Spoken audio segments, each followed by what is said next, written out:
Olá, como vocês já viram em algum lugar dessa tela, o tema do segundo vídeo é tempo geológico. E vamos entender então como a gente chegou na organização dessa planilha cronoestratigráfica internacional. Se for reparar, essa planilha que sai do Adiano até chegar no Cenozoico, passando por Proterozoico, Fanerozoico, diversos sistemas, éons, épocas. Como essa divisão foi realizada? Por que em alguns pontos eu tenho esse Golden Spike e em outros pontos eu tenho esse reloginho aqui? Como que eu dividi cada coisinha dessa? O que significa cada número desse? Então, esse vídeo agora é para trazer algum entendimento sobre o tempo geológico. Tem diversas formas, muito mais didáticas do que aquela planilha cronoestratigráfica, óbvio. A que eu mais gosto particularmente é o calendário cósmico idealizado pelo Carl Sagan. Essa é uma forma fantástica de se mostrar a idade do universo. De acordo com esse calendário, ele resumiu a idade do universo em um ano. Cada mês tem aproximadamente 1 bilhão de anos. Nisso, um dia vai ter 37, 38 milhões. Um segundo serão 438 anos. Isso quer dizer que os primeiros humanos que apareceram foram na noite de 31 de dezembro, exatamente às 11h54 da noite. E toda a história escrita que nós conhecemos se resume aos últimos 15 segundos desse calendário. Uma vida humana é literalmente menos do que um piscar de olhos nesse calendário. É interessantíssimo, absurdamente didático. Mas, assim como foi com o raciocínio da tectônica, vamos entender qual foi o raciocínio que chegou até a gente ter essa planilha cronoestratigráfica. Novamente, eu vou fazer isso bem sintetizado, começando de novo com Aristóteles, foi um grande pensador, e ele imaginava que a Terra era eterna. Ele não conseguia ver nenhum prospecto. Cerca de 2 séculos depois veio Lucrécio, um poeta romano, que ele acreditava que a Terra era razoavelmente recente, porque ele não conhecia nenhum registro que fosse anterior à Guerra de Troia. Então, para ele, o mundo tinha começado relativamente há pouco tempo. Martinho Lutero e outros religiosos fizeram uma das estimativas mais famosas. Esse senhor é o James Ussher, e ele publicou que o começo do mundo foi em 26 de outubro de 4004 a.C. Foi um cálculo muito interessante. Eles pegaram todas as gerações bíblicas e foram retrocedendo no tempo, até chegar quando que ia ser a gênese do mundo. Foi uma data que ficou razoavelmente famosa. Porém, com o avanço dos estudos científicos, a queda do catastrofismo e a ascensão do uniformitarismo, tem aquela célebre frase do James Hutton que não há vestígio de um fim, nem prospecto de, não há vestígio de um começo, nem prospecto de fim, e minha mente fica atordoada quando eu olho para o abismo do tempo. Já começou a se ter a noção de que 5, 6 mil anos eram insuficientes para explicar os processos geológicos. E aí começaram a se ter diversas novas estimativas levando em consideração princípios científicos. Espessura total de sedimento por um tempo médio de deposição já forneceu idade de 1,6 bilhão de anos, pelo menos. Em 1862, William Thomson, que viria a ser conhecido como Lord Kelvin, forneceu primeiras estimativas numéricas da Terra também. E o que ele pensava é, se a Terra fosse um objeto completamente fundido, até resfriar no ponto de que está hoje, quanto tempo demoraria? E aí ele chegou na idade entre 20 e 40 milhões de anos. Aí no finzinho do século XIX, John Joly chegou a calcular o tempo que seria necessário para acumular sal nos oceanos, chegou entre 80 e 100 milhões de anos, e apesar desses cálculos serem interessantes, eles ainda estavam muito longe. O cálculo do Kelvin mesmo, de resfriamento, ele estava errado, e acaba que o erro dele foi exatamente o que incitou para as melhores descobertas sobre o tempo geológico, porque ele tinha deixado de lado exatamente a radioatividade. O Kelvin ele considerou que o planeta era uma bola fundida que foi resfriando, mas ele não considerou que a partir do momento que existe a radioatividade, há uma liberação constante de calor. Quando um elemento está instável e ele decai, ele vai se transformar naturalmente, ele vai decair literalmente. E esse processo de decaimento ele é exotérmico, ele libera energia. E quando libera essa energia, ela é liberada majoritariamente na forma de calor.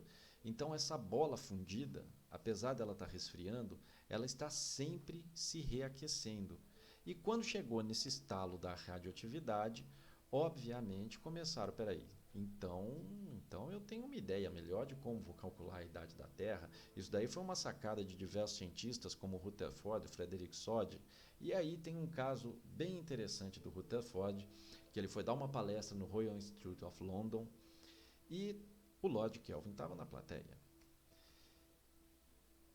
Parte de biografia do Rutherford, entrei na sala e logo vi que estava na penumbra o Lord Kelvin na plateia. Percebi que estava em apuros, pois na última parte da minha palestra, quando eu falaria da idade da Terra, eu ia falar que o Lord Kelvin estava errado, porque ele desconsiderou a radioatividade e não poderia ter desconsiderado.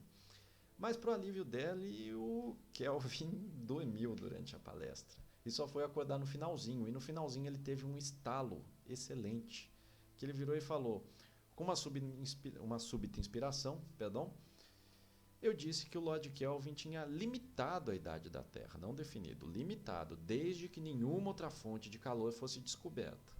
Essa profética enunciação se refere ao que temos considerado hoje, o rádio, contemplem. Então, o velho sorriu para ele e aplaudiu.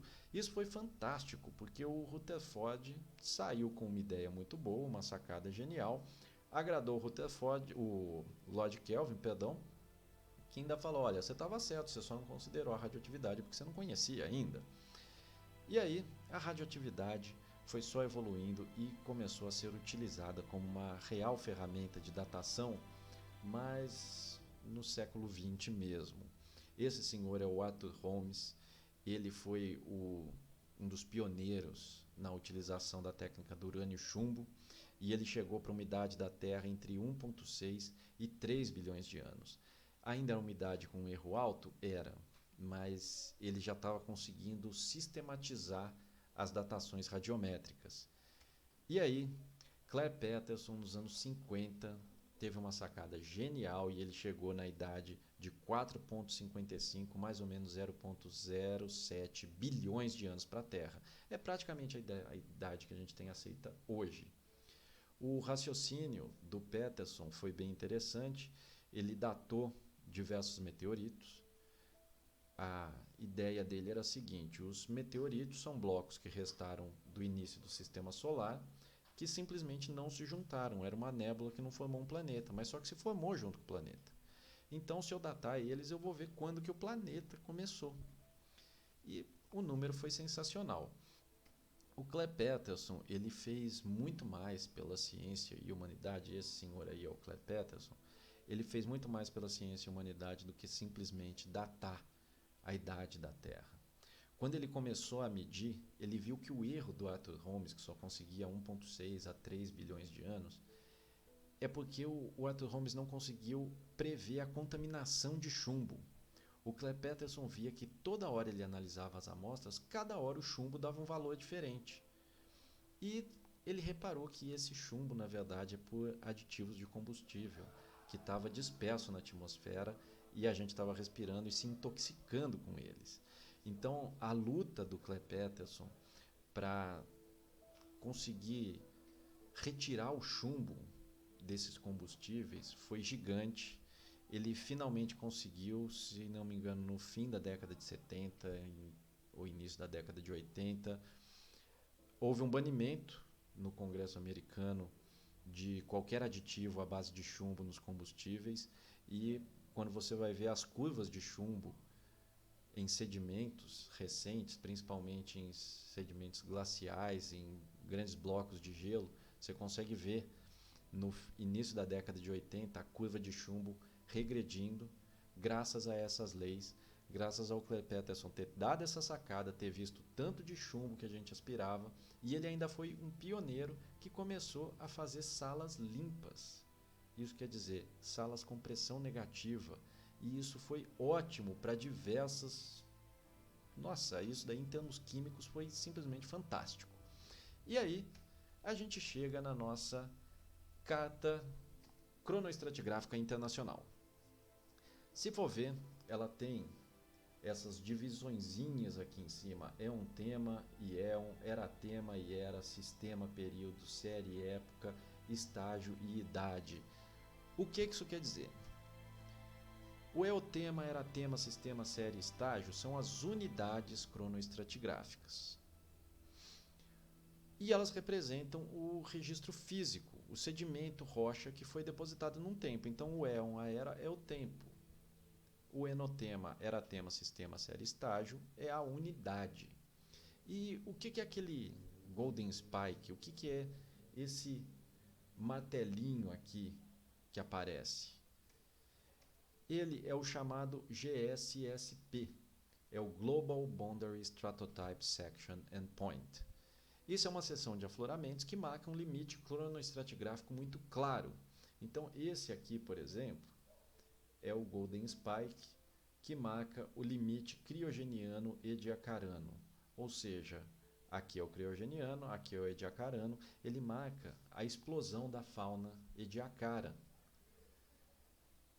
Não é simples para conseguir achar e definir algo assim. Geralmente esses Golden Spikes ou eles são limitados por extinções em massa, ou explosão de vida, ou um grande vulcanismo, ou uma glaciação. Há muitos fatores que podem definir um GSSP. Tem uma tabela com todos os GSSP que já foram definidos, e nessa tabela está aqui no site da USGS. A tabela vai ter não só a idade, mas a localização, latitude e longitude, quais que são os eventos correlacionáveis e a referência. Não é simples para você conseguir fazer isso. Você tem que provar que realmente vale a pena mudar alguma idade para colocar o Golden Spike ali. E geralmente precisa de uma publicação de alto impacto para isso ser relevante. Quando for programar as próximas férias pós-pandemia, se o mundo não acabar, pensem em visitar algum lugar e conhecer algum dos Golden Spike. E esses aqui, ó, os que são em azul claro, são algum registro, seja de glaciação, seja de vulcanismo, e os que são em azul escuro são delimitados por registro fossilífero. Se for ver, logicamente que na porção norte do mundo, onde tem a maioria das escolas mais antigas, é onde tem a maioria dos Golden Spikes. E aqui vai entrar então o pedido do questionamento desse vídeo, que é: pega um GSSP e descreve, ou seja, vai atrás de um dos artigos que vão estar definidos na tabela. Essa tabela está para acessar no site aqui embaixo, ó. Você consegue encontrar. Tem de todos.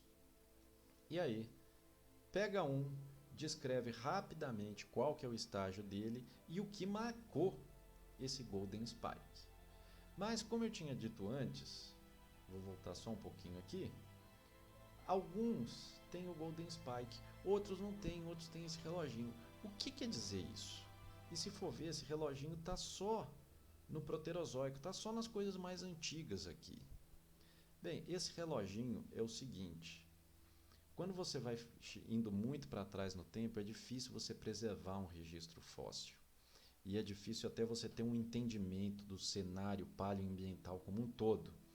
Então, esses limites, que é o GSSA, Global Standard Stratigraphic Age, refletem grandes eventos geológicos que predominavam no mundo. Então, por exemplo, o Sideriano, que vai de 2,5 a 2,3 giga-ano, é uma época SID, de iron, de ferro, foi uma época de grande oxidação.